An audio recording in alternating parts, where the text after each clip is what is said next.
몇 년 전에 제가 사역하던 교회에서 부흥회가 있었습니다.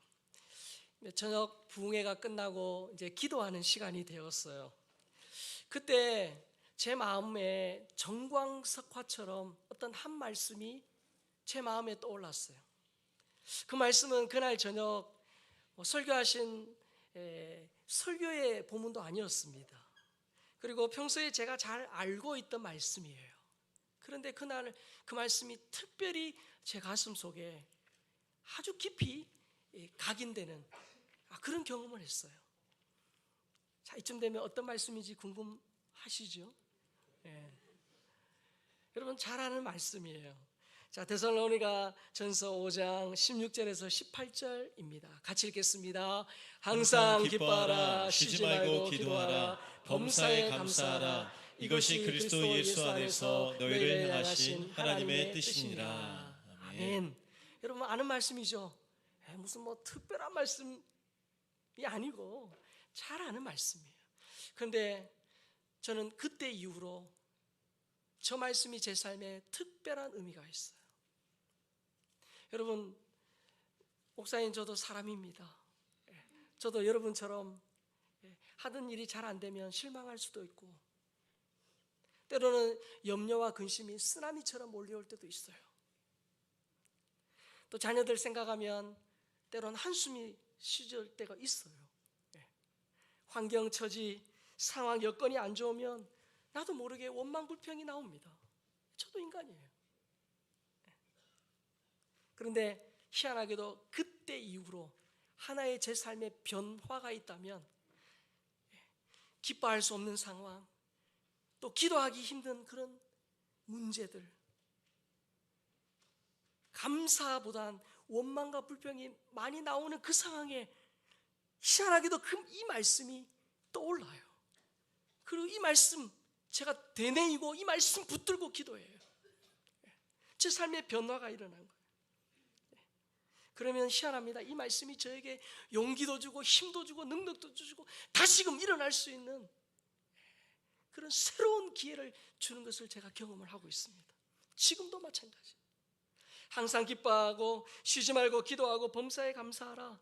이것이 뭐라고요? 그리스도 예수 안에서 우리를 향한, 나를 향한 하나님의 뜻이다, 그렇게 말합니다. 하나님의 뜻이래요. 여러분, 하나님의 뜻은 항상 선한 줄 믿습니다. 하나님의 뜻대로 살면 반드시 하나님이 기뻐하실 줄 믿습니다. 하나님의 뜻대로 살면 반드시 내 삶에 복이 임할 줄 믿습니다. 천지를 창조하시고 운행하시는 하나님 아버지의 뜻이에요. 하나님이 원하시는 바예요. 그래서 여러분들이 이 말씀대로 살면 놀라운 변화들이 일어나는데 제가 그걸 체험하고 있어요. 오늘 추수감사주일입니다. 특별히 오늘 읽었던 말씀 중에 오늘 본문 범사에 감사하라 그렇게 말씀합니다. 여러분, 그런데 이 말씀은요 권면이 아닙니다. 범사에 감사하면 좋겠습니다. 범사에 감사하면 참 하기를 원합니다가 아닙니다. 뭡니까? 하랍니다. 범사에 감사하랍니다. 뭐죠? 전문용어로 명령형이에요. 그렇죠? 명령이에요, 명령. 여러분, 하나님께서 전반기에는 맥주감사주일, 이 하반기에는 추수감사주일을 통해서 특별히 감사하라고 말씀하세요. 하나님 왜 그토록 이 감사를 명령하시고 우리로 하여금 감사하게 하실까요? 사도 바울은 말세의 특징 중에 하나를 감사하지 않는 것이다 라고 지적합니다. 자, 디모데후서 3장 1절 2절 같이 읽겠습니다. 시작. 너는 이것을 알라. 말세에 고통하는 때가 이르러 사람들이 자기를 사랑하며 돈을 사랑하며 자랑하며 교만하며 비방하며 부모를 거역하며 감사하지 아니하며 거룩하지 아니하며. 말세의 특징 중에 하나가 감사하지 않는다는 거예요. 한양대학교 황성태 교수가 쓴 모든 비즈니스는 브랜딩이다 라는 책이 있어요. 그 책에 보니까 사무엘 라이보비치라는 유대인 변호사의 얘기가 나옵니다. 이 변호사가 무슨 일을 했냐면 평생 무료로 사형수들을 변호해주는 그런 일을 했습니다. 그래서 이 변호사가 평생 무료로 사형수들을 변호해주고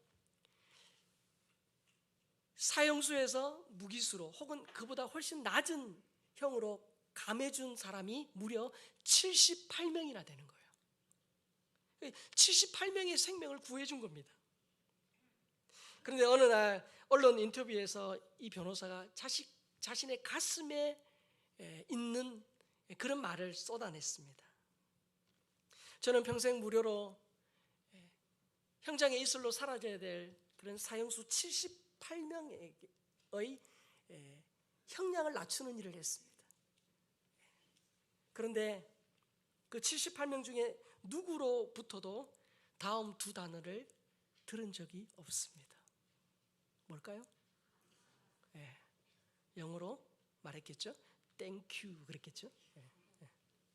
감사합니다라는 말을 한 번도 들어본 적이 없다는 거예요.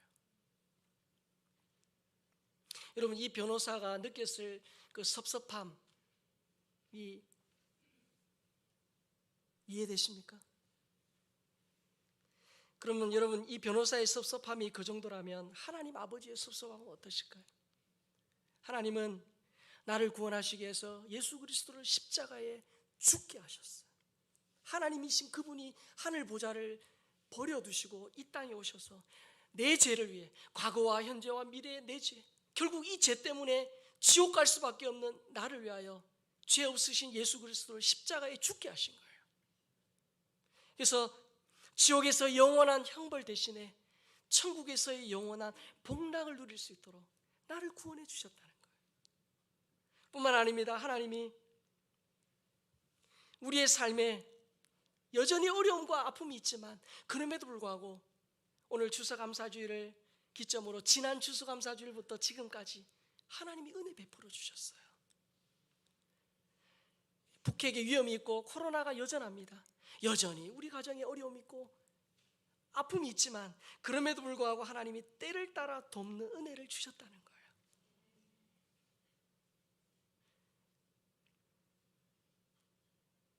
가정적으로 재정적으로 어려운 상황이지만 올해도 하나님이 지금까지 여기까지 지켜주셨어요. 나에게 구원의 은혜를 베푸시고 가정에 은혜를 주시고 내 삶에 하나님이 함께 하셨습니다.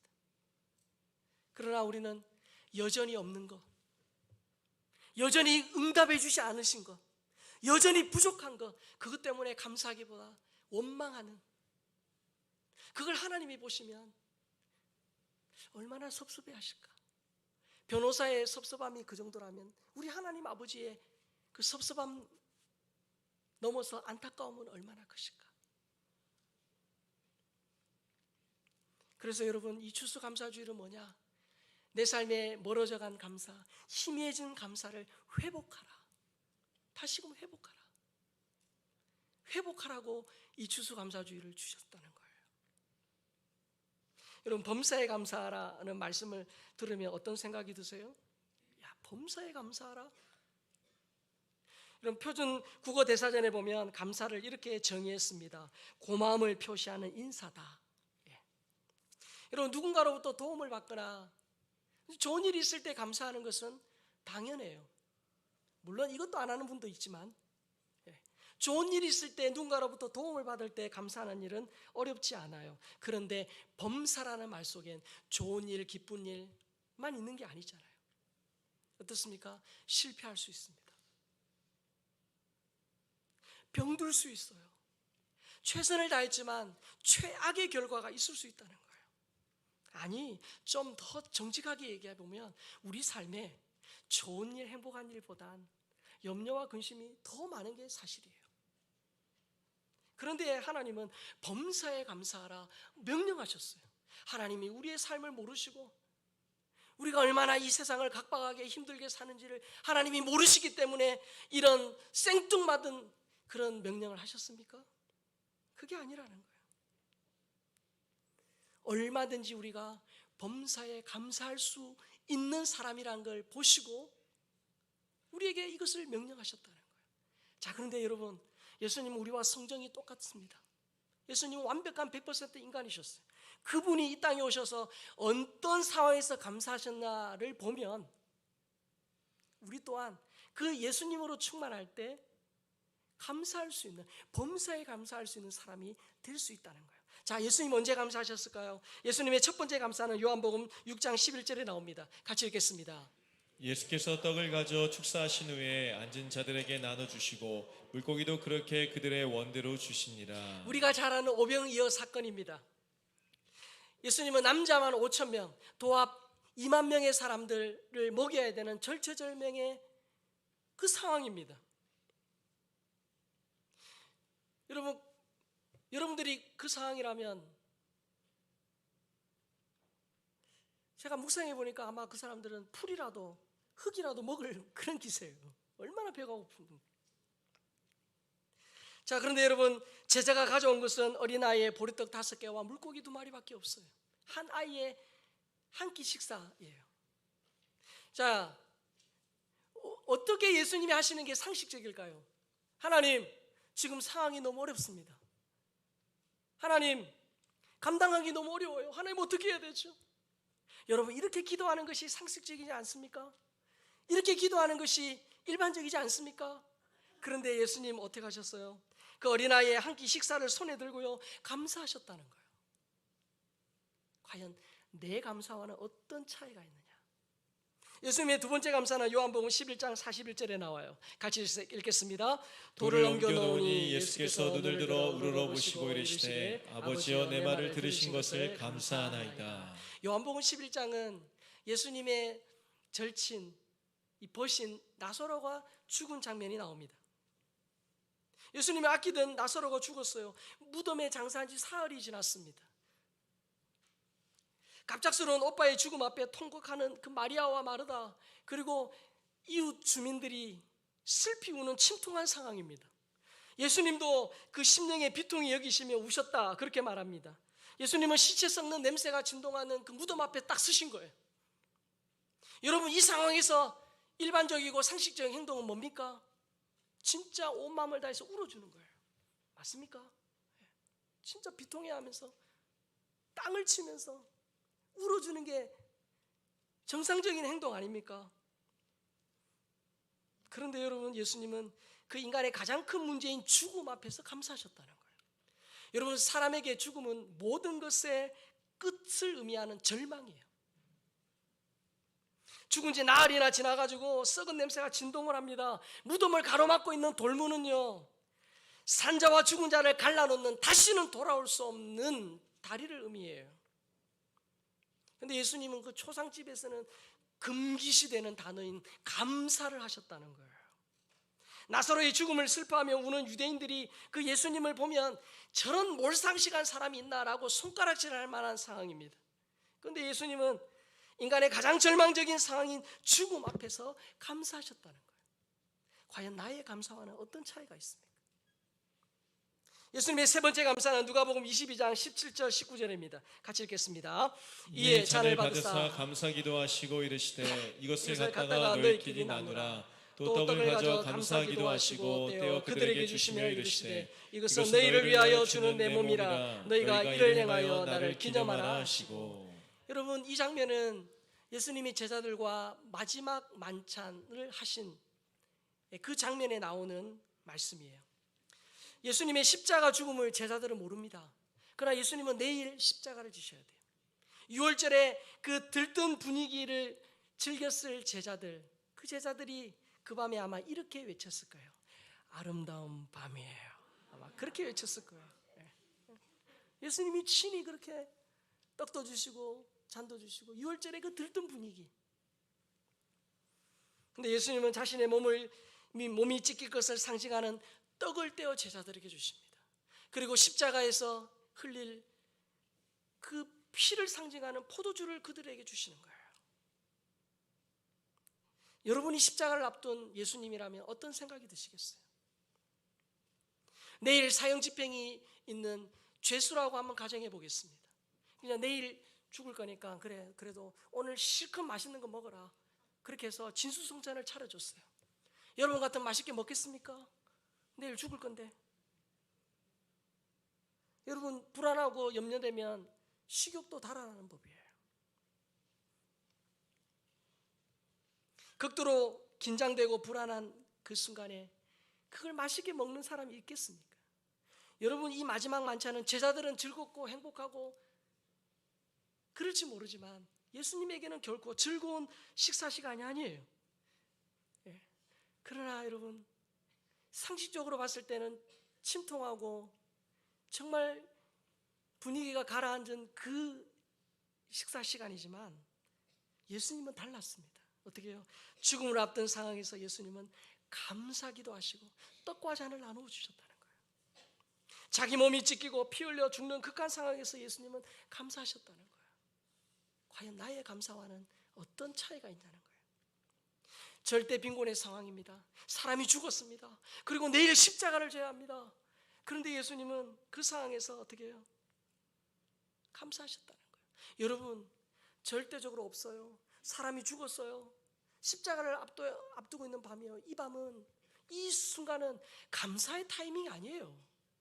오히려 원망하고 불평하고 그렇게 해도 누구도 뭐라 하지 않을 상황이에요.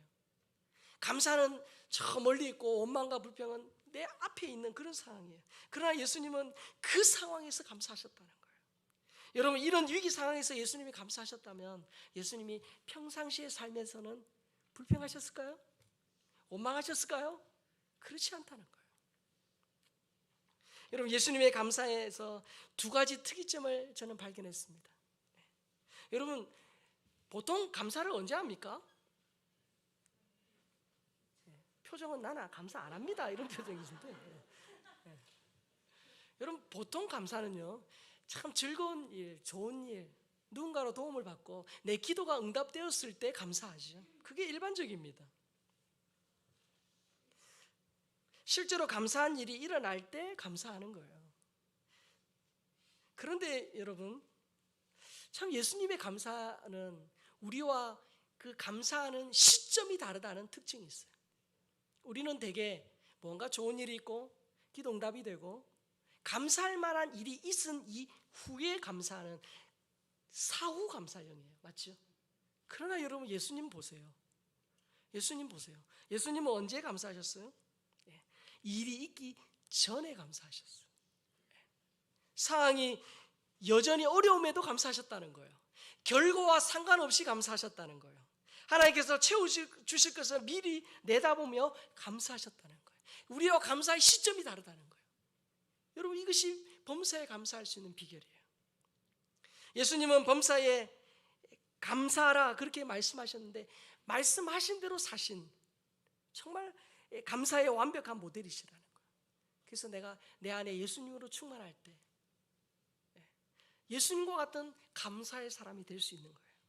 뿐만 아닙니다. 예수님의 감사에서 발견할 수 있는 특이점은 지극히 작은 것에 감사하셨다는 거예요. 오병이어 한 아이의 한 끼 식사입니다. 아이 5명이 만약에 그 하나 가지고 먹는다면 피 터지게 싸울 정도로 작은 양이에요. 아이 5명이 먹기에도 터무니없이 모자란 이 오병이어로 어른 50명도 아닌 500명도 아닌 5,000명이 먹고도 12바구니에 남았다는 거예요.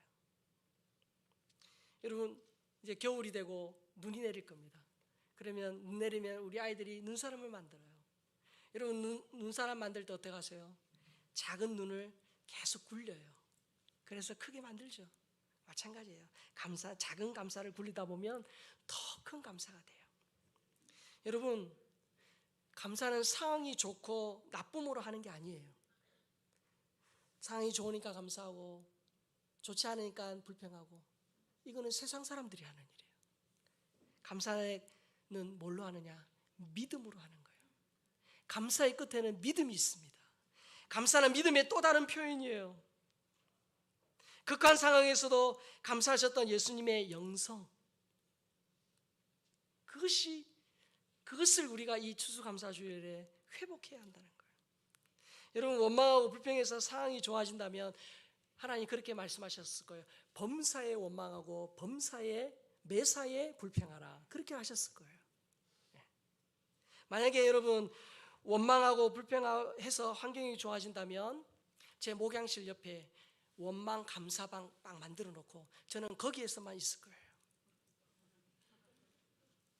만약에 원망하고 불평해서 상황이 좋아진다면 여러분 오늘 당장 집에 돌아가셔서 방에다가 거실의 한 공간에 원망 감사 이렇게 방 만들어 놓고 거기에 계세요. 원망 불평 하면 좋아진다면 그렇게 해야 돼요. 그렇지 않습니다. 여러분 원망 불평하면 누가 신방 오냐 따라해 봅시다. 마귀가 신방 온다. 진짜입니다. 원망 불평하면요 마귀가 신방 와요. 마귀는 원망 불평을 너무 좋아해요. 그래서 여러분 내가 사는 길, 우리 가정이 행복한 길, 우리 교회가 은혜로워지는 비결은 뭐냐? 어떻게 해요? 감사하는 거예요. 작은 일에 감사하고 주실 것에 감사하고 이 시간 옆에 분 우리 이렇게 축복합시다. 덕분입니다. 감사합니다.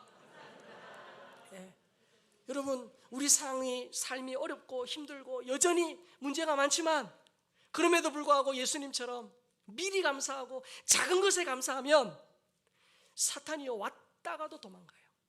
여러분 감사하고 기뻐하는 곳에 성령이 역사하실 줄 믿습니다. 성령이 역사하는 거예요. 자녀의 꿈을 돕는 부모의 기도라는 책에 나오는 일화예요. 아프리카 용맹한 이 마사이족을 복음으로 접수한 그런 마사이 대추장 안차노 선교사님의 이야기가 있습니다. 이 안차노 선교사님은 그 아프리카 여러분 그 호전적인 마사이족을 복음을 전하니까 여러분 죽을 고비도 많이 넘겼어요. 그러면서 마사이족 이 24개 지역에 복음을 전했습니다. 이 마사이 지역에서 가장 힘든 일이 뭐냐면 4월부터 10월까지 있는 건기는 비가 안 오니까 물이 없으니까 이 물과 이 풀을 찾아 소를 먹이기 위해서 물과 풀을 찾아서 가는 것이 진짜 어려운 일이래요. 이 마사이 사람들이 예수님을 믿지 않을 때는 식구가 다 같이 갔대요. 그러나 예수를 믿고 보니까 교회가 있고 예배를 드려야 되니까 가족의 대표들만 그렇게 소떼를 몰고 그렇게 물과 풀을 찾아갔다고 합니다. 자, 추장이 몇 사람들과 함께 소떼를 이끌고 물이 있는 이 킬리만자로 산으로 출발을 합니다. 그때 마을 사람들이 찬양을 하고 기도하면서 환송을 한답니다. 자, 뒤에 수백 마리의 소떼가 함께 이동하는 그런 장관이 펼쳐져요. 자, 그들은 비가 내리기 시작하는 10월이 되어서야 자기 집으로 돌아온다는 것입니다. 자, 이제 비가 내리는 이제 우기가 되는 10월이 되면 집으로 돌아온 그들을 소떼도 사람들도 다 지쳐 있다는 거예요. 먼 여행에 지쳐 있는 거예요. 자, 그런데 갑자기 내린 비 때문에 마을에 많은 소가 죽는 그런 불미스러운 사건이 일어난 것입니다. 더욱이 추장의 소 153마리 중에 91마리가 죽는 사건이 일어난 거예요. 여러분, 이 부족 국가의 부족민에게 이 추장의 역할, 영향력이 얼마나 큰지 아시잖아요. 이 소식을 들은 이 선교사님이 걱정이 된 거예요. 야, 큰일 났다. 만약 추장이 나는 더 이상 이제 예수 안 믿어. 하나님 믿어도 이런 일이 있고 나는 더 이상 이제 교회 안 가.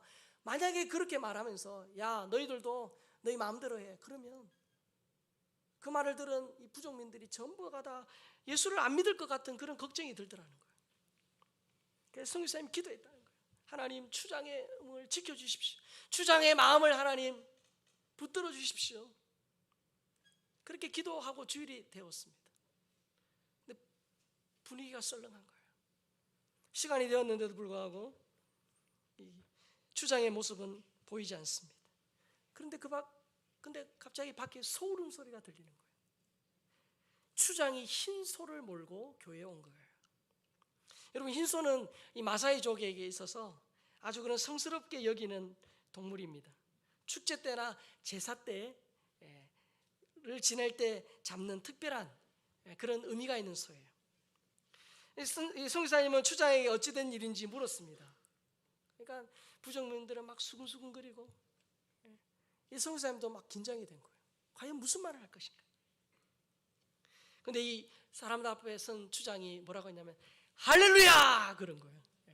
그러면서 하는 말이 이번에 예수님이 진짜 살아계신 것을 제가 체험했습니다. 너무나도 감사해서 제게 가장 좋은 이 흰소를 하나님께 예물로 드리려고 가지고 왔습니다. 이 말에 모든 사람들이 깜짝 놀란 거예요. 계속해서 추장이 이렇게 말합니다. 하나님께서 제 소 91마리를 죽이셨어요. 처음에는 너무 속상하고 어떻게 하나님이 이룰 수 있느냐 그런 마음이 들었어요. 그런데 계속 소가 죽어나가니까 하나님 앞에 기도했다는 거예요. 하나님 지켜주세요. 하나님 살려주세요. 저는 아무것도 할 수 없습니다. 근데 진짜 희한한 거, 기도했는데 그렇게 계속 죽어나가던 소가 기도하고 나니까 죽지 않더라는 거예요.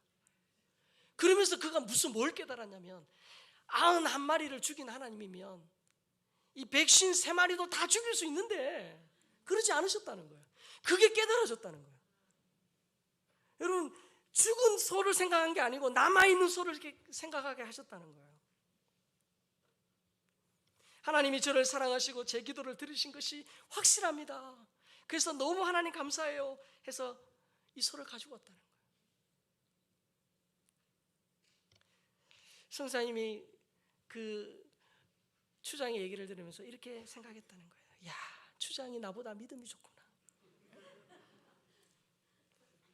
여러분, 감사는 조건으로 하는 게 아니에요. 그거는 예수 안 믿는 사람이 하는 거예요. 감사는 믿음의 또 다른 표현이에요. 감사는 신앙의 문제예요. 그래서 하나님이 절기를 통해서 믿음을 회복하라는 거예요. 여러분, 하나님 살아계심을 믿습니까? 네. 그렇다면 여러분 생각해 보십시오. 여전히 문제가 있습니다. 여전히 자녀들이 속썩입니다. 경제적인 어려움이 있습니다. 아픈 사람 때문에 힘들어요. 그럼에도 불구하고 하나님이 채워주실 것을 미리 내다보면서 정상적으로 봤을 때 원망하고 불평해야 될 상황에서 하나님께 감사한다면 살아계신 하나님이 보시고 뭐라고 하시겠습니까?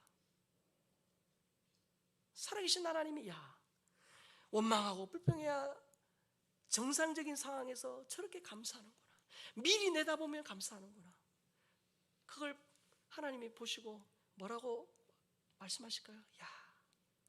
참 믿음이 있구나, 그렇게 말씀하지 않으실까요? 여러분, 우리가 기도로나 삶으로 하나님을 감동시키면요, 아버지 되신 하나님이 우리에게 주지 못하실 것이 없어요. 여러분, 이 추수감사주일을 지나면서 예수님의 감사와 내 감사를 한번 돌아보시기 바랍니다. 나의 감사는 좋은 일이 있을 때만 하는 전형적인 사후 감사는 아닌가?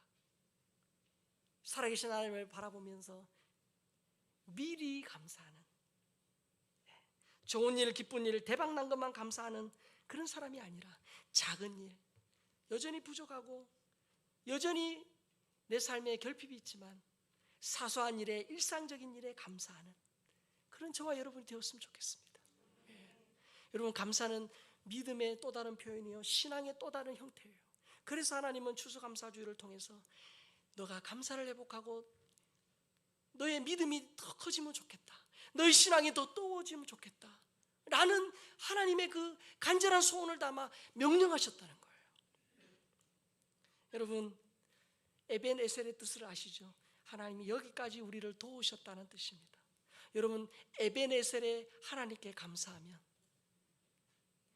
앞날을 준비하시리라. 여호와 이레, 내 개인과 우리 자녀들과 가정과 우리 교회와 이 나라 민족의 미래 앞날을 준비하시리라.